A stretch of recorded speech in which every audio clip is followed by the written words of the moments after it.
nombre es Giliana González, soy profesora de la Facultad de Medicina. Espérense un momentico. Está grabando, sí.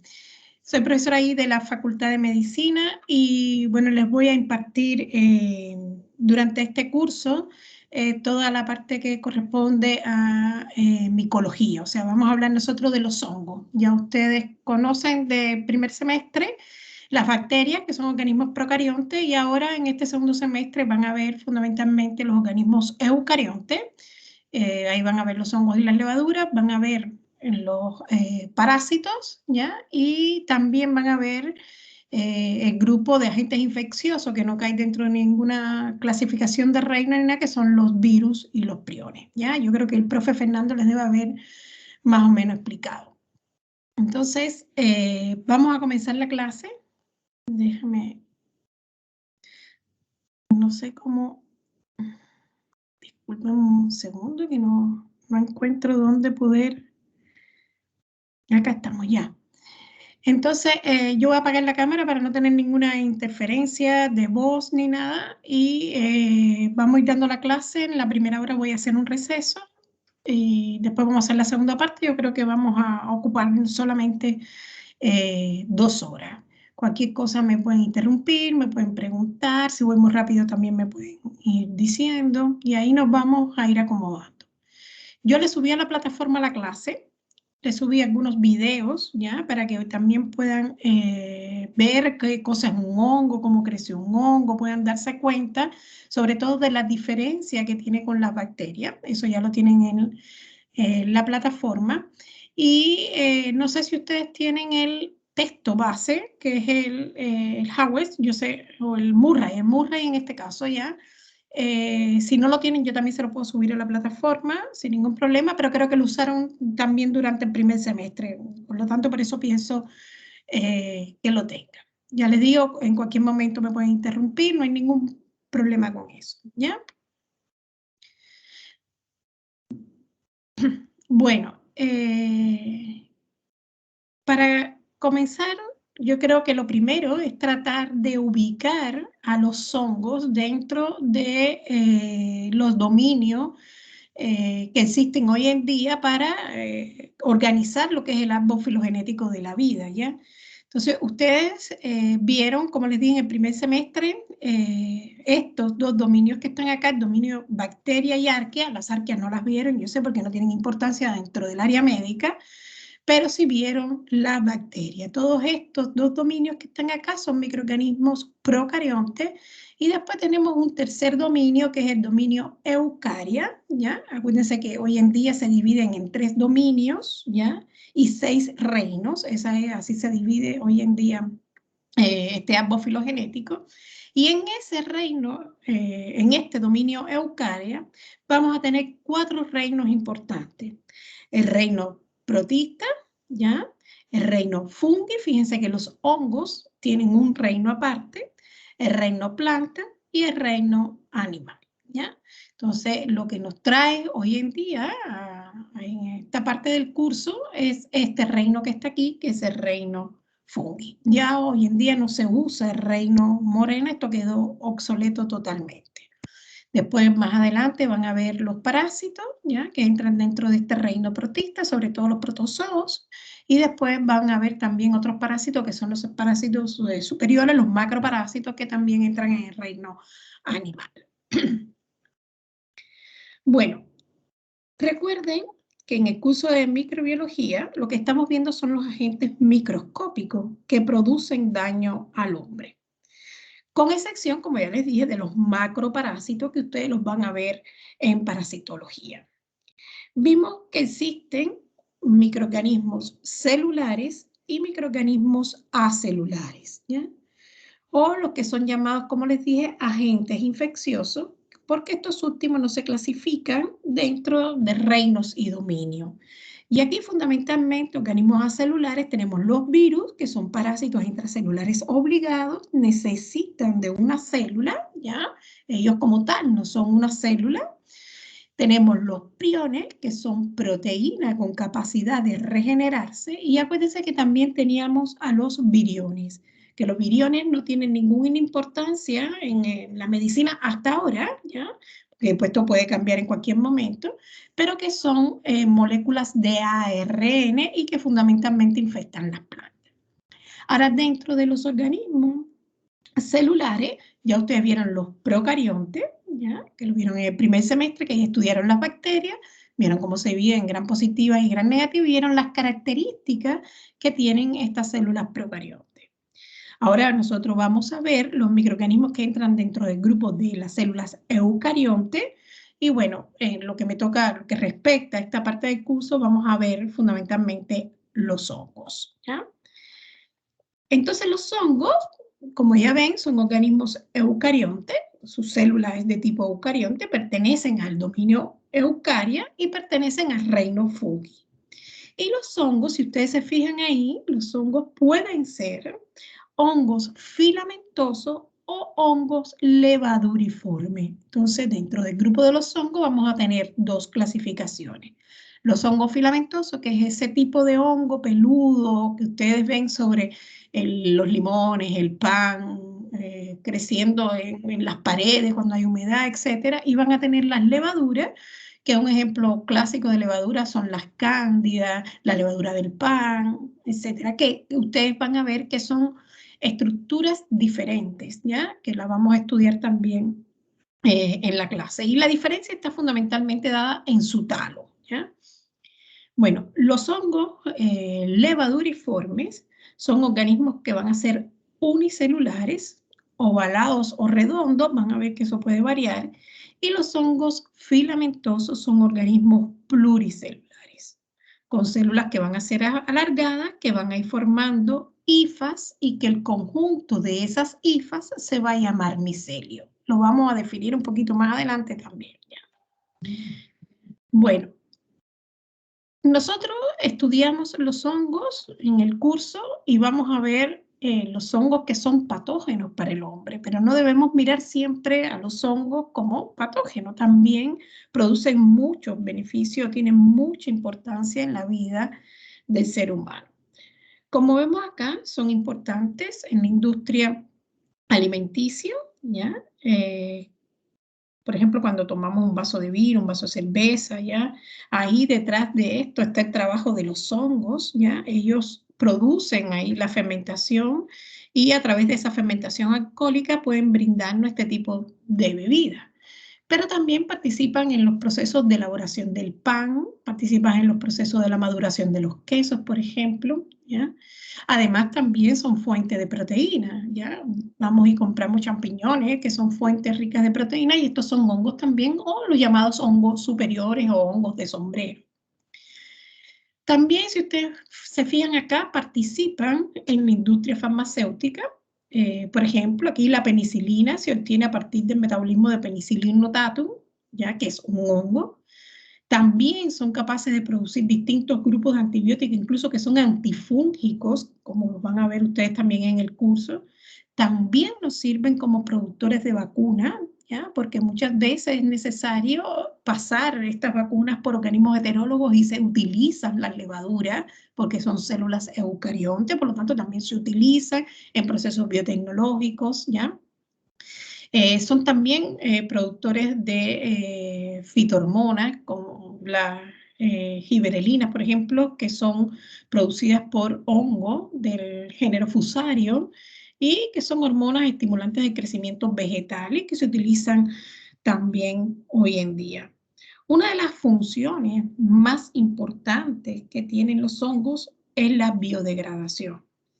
Esta quizás es la función más importante que tienen hoy en día para el hombre. Ellos son los primeros descomponedores de la materia orgánica que llega a la superficie de la Tierra, ¿ya? Ellos descomponen el exoesqueleto de los artrópodos, las hojas, los tallos de los vegetales. Si eso no se descompusiera, imagínense el cúmulo de materia que hubiese sobre la Tierra. Por lo tanto, los hongos tienen un papel muy importante en la biodegradación de toda esta materia orgánica. Ellos son los encargados de descomponerlas, como les dije. Entonces ellos participan en los procesos denominados biodegradación, ¿ya? Pero también esto tiene un doble, después vamos a hablar de los perjuicios, porque la biodegradación también lleva al biodeterioro. y muchas veces incluso biodeterioro de materiales que van a ser importantes para el hombre. Incluso piensen que los hongos también pueden echar a perder o deteriorar nuestros propios alimentos.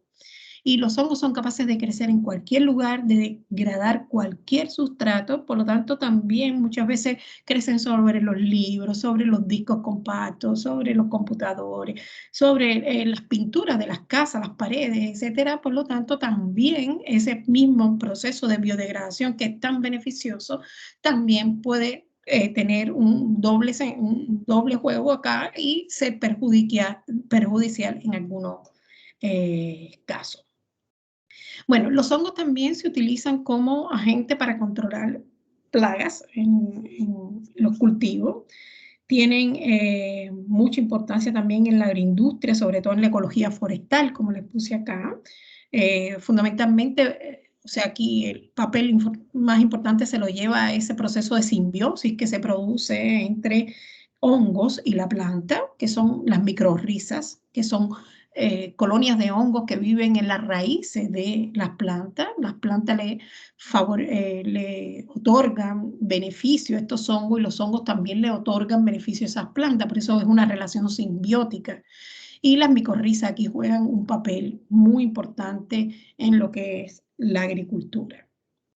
Pero bueno, ya les dije que también son perjudiciales y les comenté, entre uno de los procesos perjudiciales son esos procesos de biodegradación. Bueno, y hay otros procesos en que los hongos pueden degradar mucho, compuestos, como les dije, plásticos, libros, etcétera, como ya les dije hace un momentico. Otro de los perjuicios asociados a estos agentes están estos términos que tenemos acá. Por ejemplo, están las alergias, ¿ya? La micotoxicosis, el micetismo, ¿ya?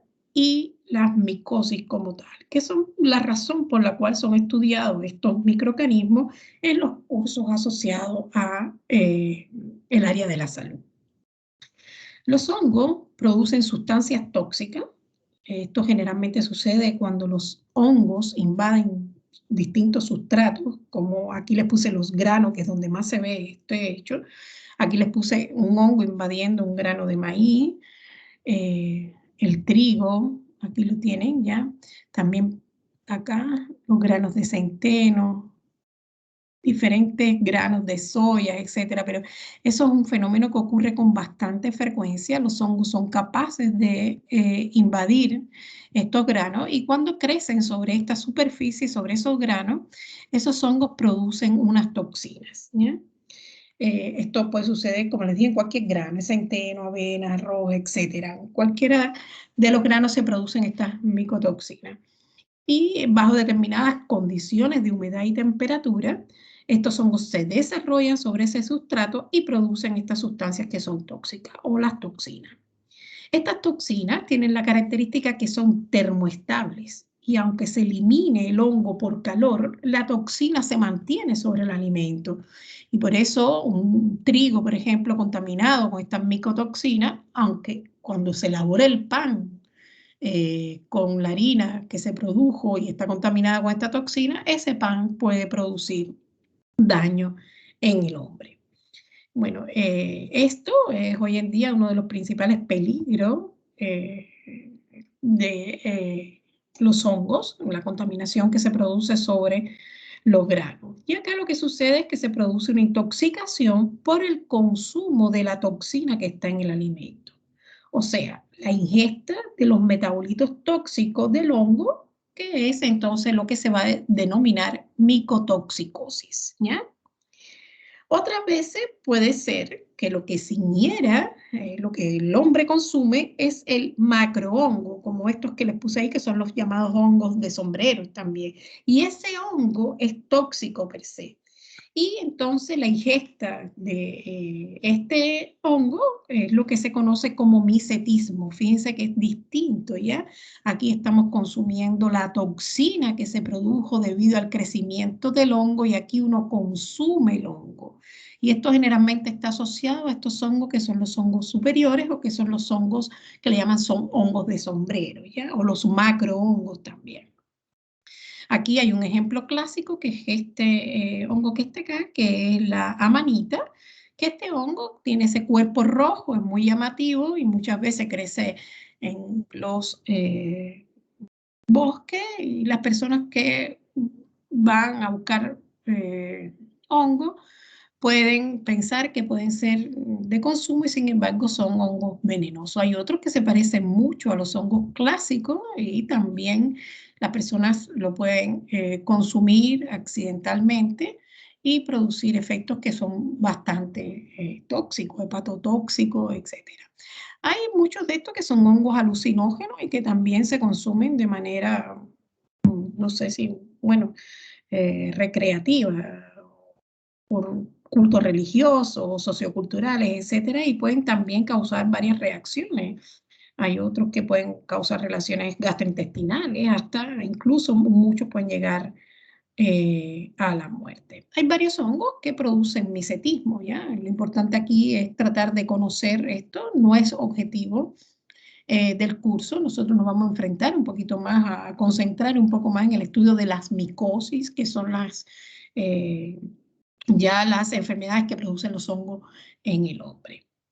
Bueno, otro proceso que producen los hongos en el hombre es las alergias, ¿ya? Pueden producir alergias por mecanismos de hipersensibilidad de tipo 1. Fundamentalmente lo que producen es asma y rinitis. Esto generalmente ocurre por especies fúngicas que están en el medio ambiente, por las esporas de estas especies como el aspergilo, el penicillium, la saturnaria, que son hongos ambientales que vamos a encontrar en cualquier lugar, pero bueno, va a haber personas que pueden ser más susceptibles a la exposición frente a estas esporas y generar estos episodios de asma y rinitis en estos pacientes.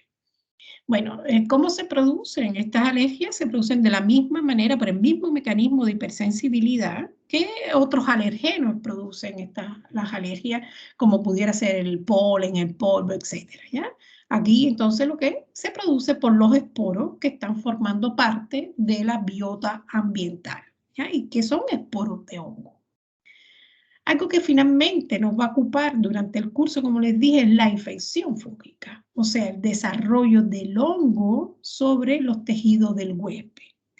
Y como consecuencia de esto, de este desarrollo del hongo sobre el huésped va a desarrollar mecanismos de respuesta inflamatoria y mecanismos de respuesta celular y humoral. Y como consecuencia, entonces, de esa reacción se van a generar entonces las denominadas micosis, ¿ya? Y esto es lo que nosotros vamos a ver a lo largo del curso. Pero para entender un poquito todo y poder entender cómo trabajan los antifúngicos, cómo los hongos producen el poder patógeno, etcétera, tenemos que estudiar la célula fúngica y entender qué cosa es la célula fúngica. Bueno, en primero ya sabemos que son células eucariontes, que ustedes deben tener claro la diferencia que hay entre la célula procarionte y eucarionte, pues ya estudiaron los procariontes, ¿ya? Por lo tanto, son capaces de darse cuenta de la diferencia entre ambos grupos de microorganismos. Y lo primero que ven es que la célula fúngica presenta un sistema de membrana que envuelve todos sus organelos, ¿ya? La membrana es esta capa que está más interna y bueno, vemos que su núcleo y todo están rodeados por membrana. Tiene un núcleo que está rodeado por membrana y ahí vemos claramente que esto es una característica típica de la célula eucariota. Bueno, y como ya les dije, existen dos tipos de talo. El talo levaduriforme, que es unicelular, como ya les dije, y el talo filamentoso, que es pluricelular. Aquí tienen dos núcleos, por ejemplo, ¿ya? Así, la célula fúngica se diferencia de otros reinos por cómo es su crecimiento, cómo está organizada estructuralmente y también por su forma de nutrición y su forma de reproducción. Y es lo que nosotros vamos a ver en las siguientes diapositivas, o sea, todas las diferencias y cómo la célula fúngica es capaz de crecer, de desarrollarse, de incorporar nutrientes, etc. Por su forma de reproducción, ustedes van a ver que se pueden originar esporos o conidios, que también esos esporos o conidios van a ver que pueden ser de origen sexuado o asexuado. Por lo tanto, la célula fúngica puede tener reproducción sexual o asexual, ¿ya? Los hongos filamentosos crecen en forma apical. ¿Qué quiere decir eso? Que crecen, ustedes lo van, después yo les tengo una diapositiva para que se den cuenta y además le puse un video en clase, que van creciendo hacia este extremo que está acá. Mientras que las levaduras, ¿ya? Estas que están acá, crecen en forma isodiamétrica. Eso quiere decir que tienen varias caras y todas ellas van a ser iguales entre sí. O sea, eso es diferente a cómo crece el hongo filamentoso. Acá en esta diapo ven los dos tipos de talo, ¿ya? El hongo filamentoso y el hongo levaduriforme. El talo el talo filamentoso o micelial y el talo levaduriforme, que es globoso, en ambos tipos se encuentran todas las estructuras típicas de una célula eucarionte. Ahí vamos a encontrar la pared celular, que vamos a ver qué diferencia tiene esa pared celular con el resto, sobre todo con los procariontes. Por ejemplo, ustedes se acuerdan que tenía peptidoglicano, acá la pared celular es distinta, tiene quitina, ¿ya? Tienen una membrana citoplasmática, que es la membrana que está en contacto con el citoplasma, tienen mitocondrias, o ahí ustedes lo pueden ver, ¿ya? Tienen retículo endoplasmático, tienen núcleo, tienen nucleolo, ¿ya? Vacuolas, que son generalmente vacuolas que van a tener gránulos de reserva, fundamentalmente glucógeno, ¿ya? Para momentos de crisis del hongo, y esas estructuras son las mismas que van a encontrar en la célula levaduriforme. Acá pueden observar esta, que es un hongo filamentoso, que es una hifa, que está en la célula del hongo, hifa, ¿ya? Que corresponde a un talo de tipo micelial y donde esas prolongaciones de la membrana, si ustedes se fijan, están estas prolongaciones de la membrana que dejan este poro central, ¿ya? De manera que esta hifa es una hifa que vamos a llamar que es una hifa tabicada. Mediante ese poro que está ahí, ese poro central o tabique, viaja el material celular y eventualmente pueden viajar los núcleos, ¿ya? Ese material citoplasmático que está conectado a través de esos poros, generalmente lo que hace es viajar siempre hacia los extremos, porque acuérdense que esta hifa está creciendo hacia acá, crece de manera apical, donde ahí se van a concentrar estas vesículas que están acá, que son vesículas que están cargadas de enzimas, ¿ya? ¿Qué le permite esas vesículas cargadas de enzima al hongo, que están en esta zona de mayor crecimiento? Bueno, le permite al hongo nutrirse. Esas enzimas son vertidas al medio, degradan los componentes que están en el medio externo y le incorporan como moléculas más pequeñas al interior del hongo para poder ellos utilizarlas para sus procesos reproductivos. El otro tipo de talo, que es este que está acá, que es la levaduriforme, es una célula eucarionte típica también y son unicelulares. Las levaduras para crecer lo que hacen es igual, ellas excretan enzimas y hacen lo mismo, ¿ya? Pero ellas no crecen apicalmente, sino que ellas lo que hacen es brotar, generan los denominados blastoconidios, que lo vamos a ver también un poquito más adelante, van a entenderlo todo a medida que la clase vaya avanzando. Ahora, no todas las hifas que nosotros vamos a conocer de los hongos filamentosos tienen tabique. Vamos a tener hongo filamentoso con hifas tabicadas y otros hongos filamentosos que no van a tener la hifa tabicada, sino que está completamente sin ninguna división. Entonces, en ocasiones puede ocurrir que las levaduras formen las llamadas pseudohifas.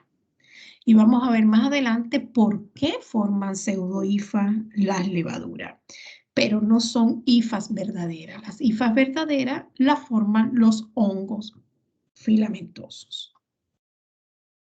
Bueno, vamos a ir hablando un poquito y lo primero vamos a empezar con la pared celular del hongo. La pared celular es la parte más externa, ¿ya? En los hongos que tienen cápsula, hay algo más externo todavía que va a ser la cápsula, pero como hay tan poquitos hongos que tienen cápsula, ustedes van a ver uno solo, vamos a hablar de lo que ocurre en la mayoría de los hongos que tienen esta capa, que es la pared celular. Déjenme poner en silencio el teléfono, que si no, ya. Entonces, vamos a hablar de las características de esta pared celular. Fíjense que aquí está la membrana, aquí estaría el citoplasma del hongo, aquí estaría la membrana y esta sería la pared y esto que está aquí sería el medio externo. Bueno, esta pared constituye la capa más externa, como ya les dije, y esta en prácticamente todos los hongos las tienen, ¿ya? Está constituida por una estructura fibrilar, que es esta que tienen aquí en color rosado, acá que se la señalo, esa estructura fibrilar, y una matriz amorfa, que es toda esta que está acá. Y la estructura fibrilar está constituida por un polisacárido, que es típico de los hongos, que se llama quitina, ¿ya? La matriz amorfa, que es toda esta estructura que tenemos acá, está constituida por polímeros de glucosa que tienen diferentes enlaces, como por ejemplo beta-1,3-glucano, beta-1,6-glucano o alfa-1,3-glucano.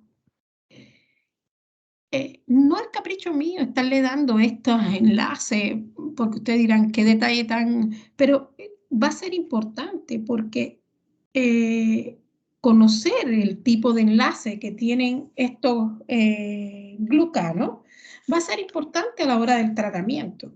Porque, por ejemplo, hay antifúngicos que actúan inhibiendo la beta-1,3-glucano sintetasa, que es la que origina evidentemente el glucano beta-1,3. Pero, por ejemplo, hay hongos como el Cryptococcus neoformans que en lugar de tener en su pared celular beta-1,3, lo que tiene es beta-1,6-glucano, ¿ya? De esta manera, para este grupo de hongos, no se pueden utilizar determinados grupos de agentes antifúngicos, como por ejemplo las equinocandinas, que son las que actúan inhibiendo los beta-1,3. Evidentemente, no puedo utilizar un agente antifúngico que tenga un mecanismo de acción para el cual no exista el blanco en ese hongo. Por lo tanto, por eso les señalé lo importante que pudiera ser este tipo de enlace. En ese caso, entonces, si aplicamos un tratamiento que no es el adecuado, no va a tener actividad antifúngica y no se puede eliminar el hongo. Bueno, además de esa matriz amorfa, también vamos a encontrar en ella polímeros de manosa, que son los mananos, y galactosamina, ¿ya? Y como ven, también hay diferentes proteínas. Después vamos a hablar de una proteína muy importante que se encuentra acá, pero hay diferentes proteínas que van a estar asociadas a la pared celular. En la pared de la célula fúngica existen algunas, ¿ya? No todas las hongos y levaduras tienen esta sustancia que es la llamada melanina. Esta melanina es un pigmento de color marrón que lo que hace es proteger al hongo de diferentes situaciones, por ejemplo, situaciones del medio ambiente como la luz ultravioleta, tal como nos protege a nosotros la melanina, ¿ya? Tiene la misma función para el hongo. Pero esta melanina a nivel de huésped también tiene una función importante.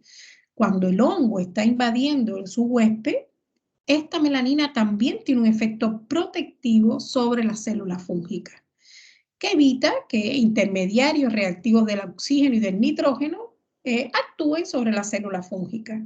Y de esta manera impide que se produzcan daños letales producto de la peroxidación sobre el hongo. Por lo tanto, fíjense que la melanina también protege al hongo durante el proceso de invasión y lo pueden utilizar como un mecanismo de patogenicidad, la producción de melanina. Bueno, aquí hay algo importante que quiero que conozcan, sepan de la pared celular de los hongos. Ustedes saben que la activación del sistema inmune constituye un paso importante para desarrollar la inmunidad adquirida, ¿ya? Esta respuesta está mediada por receptores de reconocimiento de patrones que están en la superficie de la célula huésped, que lo que hacen es reconocer patrones moleculares asociados a patógenos, que son los llamados PAMs, ¿ya? La pared celular del hongo, como ya les dije, es una fuente importante de esos PAMs, ¿ya?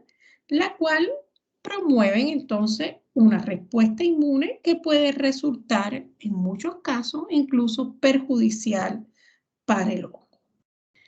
Entre los receptores de reconocimiento de patrones de la superficie de la célula huésped están los receptores, uno de los más importantes son los receptores tipo TOL, los cuales reconocen con bastante selectividad un amplio número de PAMs de microorganismos.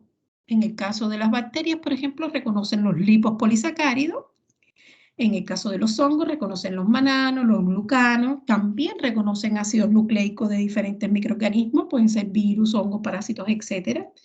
Y ese reconocimiento que se produce entre las moléculas que son propias del microorganismo por parte de estos receptores celulares, en especial, como les dije, los TOL, se desencadena una respuesta inmune al activar la producción de distintos mediadores inflamatorios como interleuquinas, interferones, factor de necrosis tumoral, o sea, el TNF-alfa. Y acá tenemos un receptor, el receptor tectina 1, que es muy importante en el caso de los hongos, que es un receptor celular tipo lectina C, que es muy importante en el reconocimiento de los beta-glucanos, ¿ya? Y estos beta-glucanos están presentes en la pared de los hongos. Este glucano es una potente molécula proinflamatoria. Entonces, aquí les estoy recalcando la importancia de los beta-glucanos en lo que es el proceso de patogénesis del hongo. Les vuelvo a poner acá la melanina, ¿ya? Una figura de la misma que habíamos visto anteriormente, ya que les dije que este era un pigmento que producían los hongos, tanto in vivo como in vitro, o sea, ya los cultivos, aquí está en un cultivo in vitro, pero también in vivo producen, ustedes van a ver hongos que producen unas manchas color café, ¿ya? Y este compuesto en el hospedero también tiene un efecto importante. Fíjense que lo que hace, acuérdense que la melanina tiene un efecto protector para el huésped, ¿ya? Y lo que hace en el huésped es disminuir la producción de TNF-alfa, la linfoproliferación celular, disminuye también la fagocitosis, disminuye también la respuesta de estallido respiratorio y la lisis del microorganismo. Por tanto, es un compuesto que protege al hongo del ataque del sistema inmune, ¿ya? Y es un mecanismo que tiene el hongo de evadir esta respuesta que produce el organismo. Ahora veamos entonces qué función tiene la pared celular. Si ustedes miran, esto es más o menos lo mismo que les he dicho, pero les puse otra figura para entender qué es lo que pasa con esta estructura que hay aquí, que vamos a verla ahora, que es esta capa Rodet, ¿ya? Si ustedes se fijan, yo aquí lo que les he puesto es la pared celular, este es el septo, ¿ya? Aquí estaría una división y aquí estaría la otra parte virada de este lado para que sea la hifa, ¿ya? Entonces, esto es lo mismo que yo les he hablado, la capa de quitina, los otros, los betaglucanos, esa capa amorfa, todo esto está en esta zona que está acá. Y en este caso, si el hongo tiene cápsula, estaría la cápsula por aquí afuera porque aquí está el medio externo. Y este es el citoplasma del hongo. Y como ven, ese es el centro. Ahora, ya vimos cómo está compuesta, todas las funciones que tienen esos componentes, beta-glucanos, los mananos, lo importante que era en el reconocimiento de estos patrones, las propiedades antigénicas que pudieran tener también algunos de estos. Y bueno, vimos también lo de la melanina, ya que cómo son los hongos que producen melanina, cómo son capaces de evadir la respuesta del sistema inmune. Ya vimos que está compuesta por quitina, que posee toda esa sustancia amorfa, que tiene todos esos polisacáridos y también tiene proteínas. ¿Ya? La pared, además, tiene unas proteínas denominadas hidrofobinas, ¿ya? Hidrofóbicas, que son proteínas que se sitúan en esta zona que está aquí de la pared, o sea, hacia la capa externa, que son de naturaleza anfipática, ¿ya? Tienen un extremo soluble, que es en agua, un extremo hidrofílico y otro hidrofóbico, que lo que hace es rechazar el agua. Eso es lo que quiere decir que es de naturaleza anfipática, ¿ya? El hongo, cuando está creciendo, a partir de ese extremo apical, empieza a excretar monómeros de esta proteína que se van pegando a esa pared celular, formando lo que se denomina, como les señalo con esta flecha que está acá, la capa Rodet, ¿ya? Que lo importante de esta capa es que le da protección a la pared al evitar que se produzca la desecación de esta pared celular. Como ya conocemos todas las estructuras de la pared, entonces podemos un poco hablar de la función que tiene esa pared celular para el hongo. En primer lugar es mantener la forma, ya sea del talo levaduriforme o del talo micelial.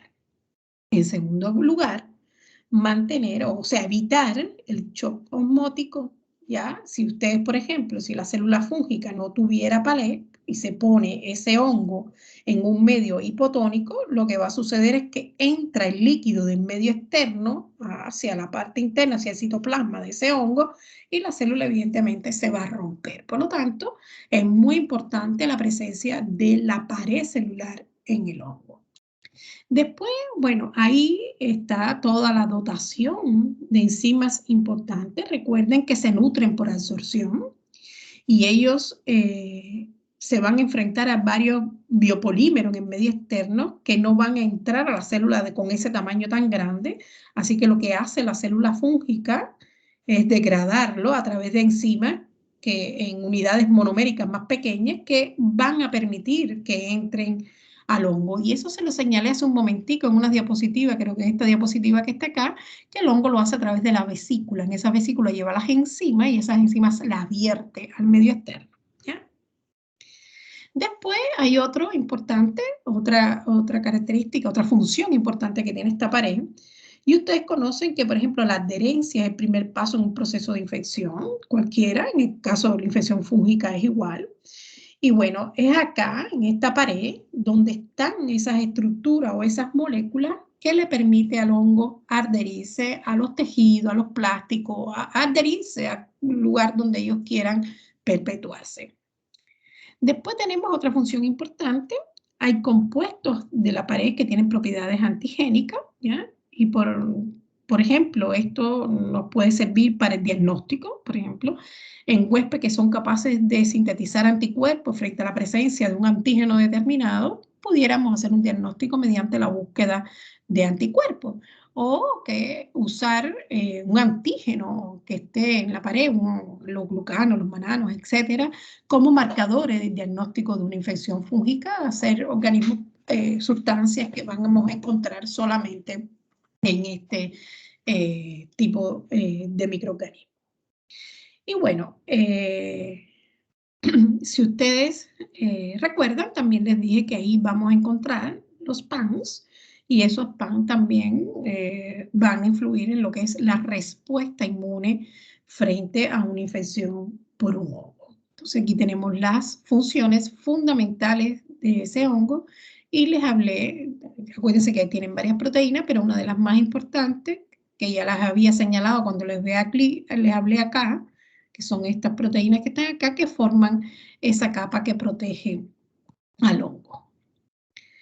Bueno, luego de la pared, ¿qué es lo que viene? Luego de la pared viene la membrana citoplasmática, que es esta que está acá. Aquí tenemos la pared, el medio externo, la membrana citoplasmática y el citoplasma, ¿ya? Es una estructura, una bicapa de lípido, una bicapa de fosfolípido, constituida fundamentalmente, como les dije, por fosfolípidos, carbohidratos y proteínas.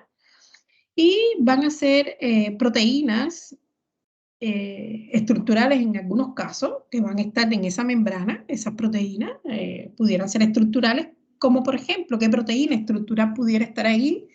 La beta-1,3-glucagenosintetasa, que es una enzima encargada de la síntesis de los componentes de la pared. Si es la enzima que va a sintetizar los componentes de la pared, está aquí para poder sintetizar estos componentes que están acá. Entonces, en esa membrana vamos a encontrar proteínas, por ejemplo, encargadas de la síntesis de componentes de la pared, que son las que vamos a llamar estructurales, y también podemos encontrar proteínas que van a ser funcionales para el hongo, como por ejemplo las permiasas, que son las que van a definir qué unidades monoméricas van a entrar al interior de la célula fúngica. O sea, después que el hongo excretó las enzimas, rompió ese biopolímero en distintas unidades monoméricas, ahí esas permiasas van a decir, esto va a entrar, esto lo necesito, esto tiene que entrar a la célula fúngica porque de esto me voy a nutrir o con esto voy a crecer y con esto me voy a desarrollar.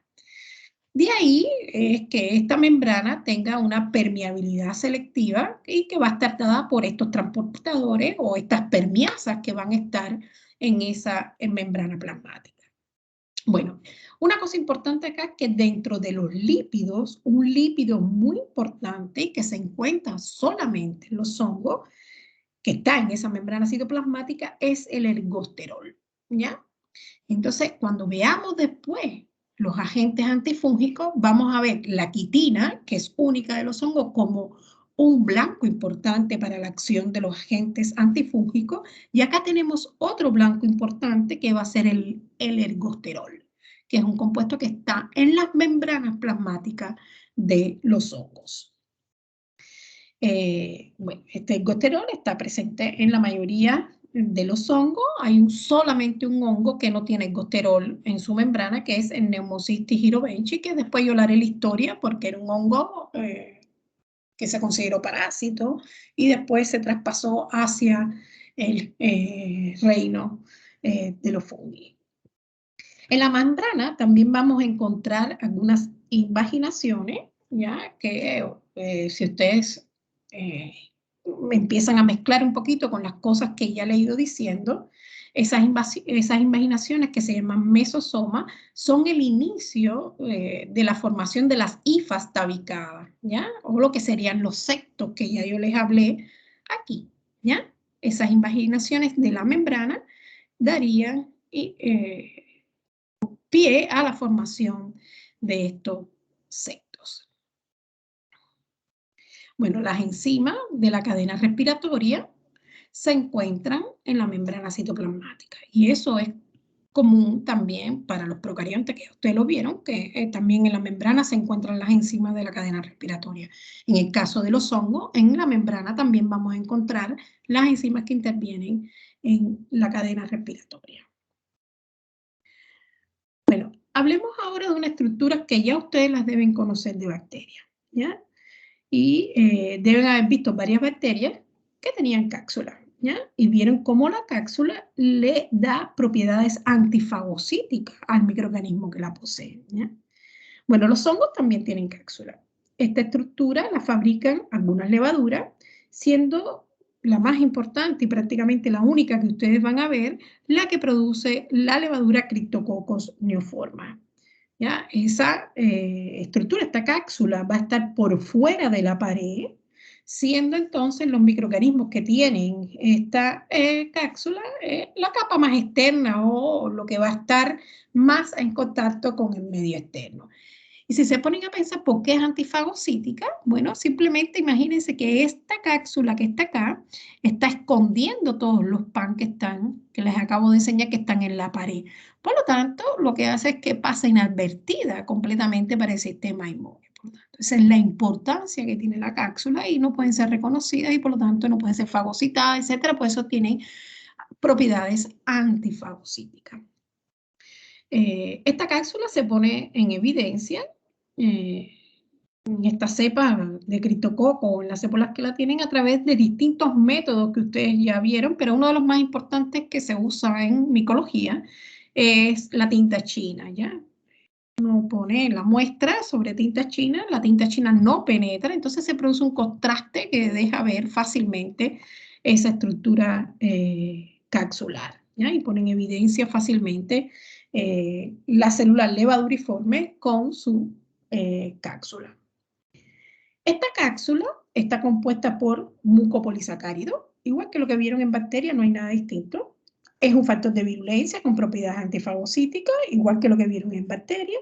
Le da protección al hongo, lo mismo que pasaba en bacterias, y también protege al hongo de todos los intermediarios reactivos del oxígeno y el nitrógeno que son producidos por el huésped durante el proceso infeccioso. Después tenemos acá qué hay en el citoplasma. Ya más o menos les estuve diciendo todo lo que había. Acá tenemos las mitocondrias, ¿ya? Que contienen ADN autorreplicante y estas mitocondrias van a variar en número según las condiciones de nutrición de la célula, de esa célula fúngica. Por ejemplo, según se esté respirando en condiciones aerobias o en condiciones anaerobias, ahí va a cambiar. Algunos hongos son anaerobios facultativos, así por ejemplo, el hongo que esté usando el oxígeno como aceptor de electrones va a tener mayor cantidad de mitocondrias y esas mitocondrias van a tener estas criptas bien desarrolladas, ¿ya? Sin embargo, el hongo que esté desarrollando procesos fermentativos, ¿ya? Entonces va a tener pocas mitocondrias y con crestas poco desarrolladas. Esa es una diferencia que tiene importante los hongos en la cantidad y el tipo de mitocondria. Además, vamos a tener el retículo endoplasmático que genera microvesículas, como las ven ahí. Que esas microvesículas lo que están son cargadas de enzimas hidrolíticas que son las que van a permitir la nutrición de la célula fúngica. Esas microvesículas son vehiculizadas ya hacia el extremo apical de la célula del hongo filamentoso a través del citoesqueleto. ¿Ya? Ese citoesqueleto está presente en la célula fúngica. Y este citoesqueleto está formado, recuerden, por microtúbulos que origina la proteína beta-tubulina y microfilamentos que contienen actina. ¿Ya? De manera tal que este citoesqueleto es el responsable de la circulación de los organelos y la separación de los cromosomas durante la división celular. Eso es, yo no le estoy hablando nada que sea único, sino que esto ustedes lo deben conocer cuando deben haber estudiado los tipos de células en biología molecular de la célula. Acá también tenemos los ribosomas, ¿ya? Que van a ser importantes. Acá los ribosomas son 80S, a diferencia de los ribosomas que ustedes vieron en bacterias que son ribosomas 70S. Y por eso hay muchos de los agentes antibacterianos que inhiben la síntesis de proteína, porque tienen las bacterias ribosomas que son únicos, entonces solamente se va a afectar ese ribosoma. Pero en este caso, los ribosomas son 80S, son ribosomas típicos de células eucariontes. Entonces, si tenemos agentes antifúngicos que inhiban la síntesis de proteínas, también van a actuar de alguna manera sobre la síntesis de proteínas de las células eucariontes, nuestras células, ¿ya? Por lo tanto, van a ser tóxicos para la célula.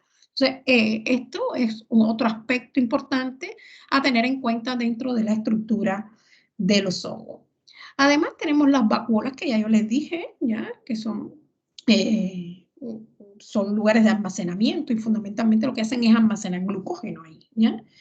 Y ahí también en el interior encontramos el núcleo Bueno, recuerden, como ya les dije, que la célula fúngica puede ser uninucleada o multinucleada, por lo tanto eso va a ser una característica también cuando hablamos de los núcleos de la célula fúngica. Y bueno, en el caso de sean multinucleadas, diremos que cada núcleo va a controlar lo que es una porción del citoplasma, ¿ya? Y bueno, también hay otra característica que cuando tenemos varios núcleos, esos núcleos pueden ser todos iguales, entonces vamos a decir que son homocarióticos, y si son núcleos diferentes, entonces vamos a decir que son heterocarióticos. Entonces pueden ser unicelulares o multicelulares, homocarióticos o heterocarióticos, ¿ya? Poseen además un nucleolo. La membrana nuclear, acuérdense que es algo característico de la célula eucarionte. Aquí la membrana nuclear es una membrana nuclear doble, una doble membrana que tiene poros, que permite la comunicación del núcleo con el citoplasma, es decir, que por ahí va a pasar el RNA mensajero. Otra cosa importante es que el número de cromosoma es variable y va a depender de la especie, ¿ya? Por ejemplo, Aspergillus nidula, que es un hongo, tiene 8 cromosomas, y Saccharomyces cerevisiae, que es una levadura, tiene 17, ¿ya? No quiere decir que siempre las levaduras tengan más que los hongos filamentosos, va a variar, ¿ya? Cada especie es una característica, el número de cromosomas que va a tener en su dotación. Bueno, y vamos a hablar un poquito de cómo se nutren los hongos. Ya vimos la estructura, sus funciones.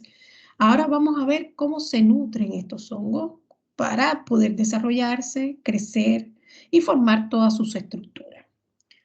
Los hongos son organismos heterótrofos. Eso es la primera definición importante que tenemos que tener. O sea, que requieren una fuente de carbono más o menos que esté elaborada, a diferencia de los organismos que son autótrofos, que en presencia de energía solar transforman el dióxido de carbono y el agua en energía química, o sea, en glucosa, ¿ya? Entonces, eso es una diferencia fundamental entre heterótrofos y autótrofos. Y los hongos son heterótrofos, ¿ya? Los hongos, como ya yo les dije, adquieren los nutrientes por absorción, ¿ya? Esta nutrición absortiva, que es como se llama, le permite vivir a los hongos estableciendo diferentes relaciones con la materia orgánica que está a su alrededor. Pueden ser descomponedores, pueden ser simbióticos, ¿ya? O pueden ser parásitos. Los denominados saprobiontes, ¿ya? Son los que viven en la materia orgánica muerta, y cuando se establecen sobre una materia orgánica viva, entonces se le dicen parásitos. Y ya les expliqué los simbiosis, que es cuando se establece una relación entre el microorganismo y el huésped y ambos se benefician, y le puse el ejemplo de la micorriza. Una de las cosas más importantes, ¿ya?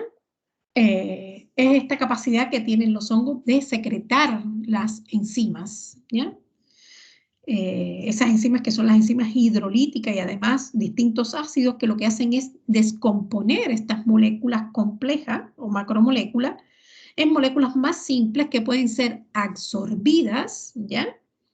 Y aquí tienen un ejemplo clásico. Acá en la figura tenemos este hongo filamentoso, esta hifa que está creciendo de manera apical, ¿ya? Imaginemos que está creciendo sobre una superficie de la piel, ¿ya? Está introduciéndose en la piel, y que necesita para esto romper la queratina.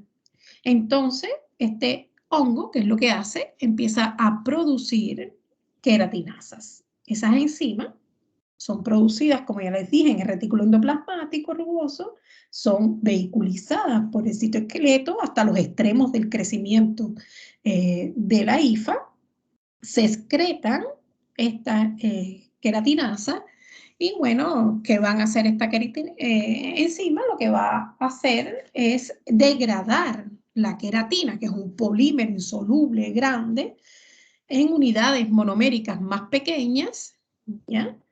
Y se produce así la digestión extracelular. Para que eso ocurra, para que ocurra esta digestión, tiene que haber humedad. si no hay humedad, el hongo no trabaja y los hongos no pueden crecer. Fíjense siempre que el hongo crece en condiciones de humedad clásicas, ¿ya? Y ustedes van a ver que lo mismo pasa en las micosis, ¿ya? Las micosis de la piel, por ejemplo, se producen cuando se suda mucho, las personas gruesas que tienen intertrigo, que tienen el uso de sostenes, de ropas que den calor, ropa sintética, etcétera. Eso favorece la proliferación de los hongos.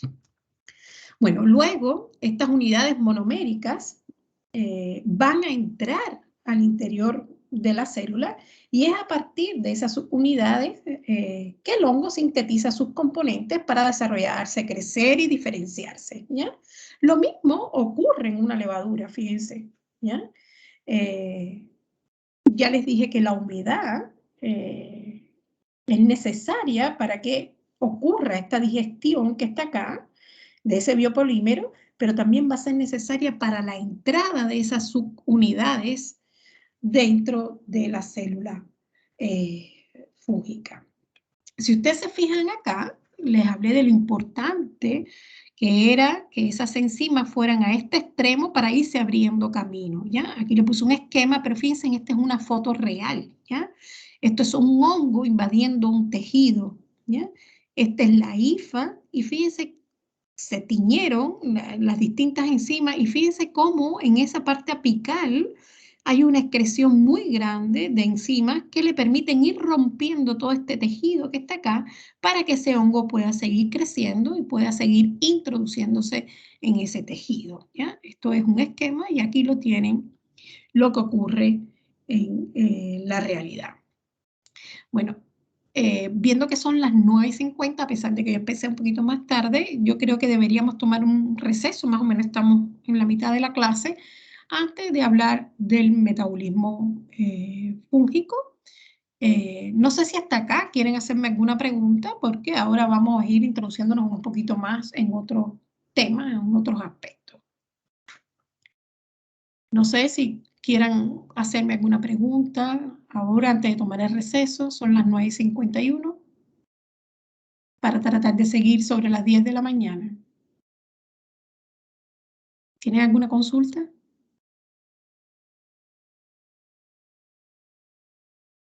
No, profe. Ya. Voy muy rápido, estamos bien, ¿me entienden?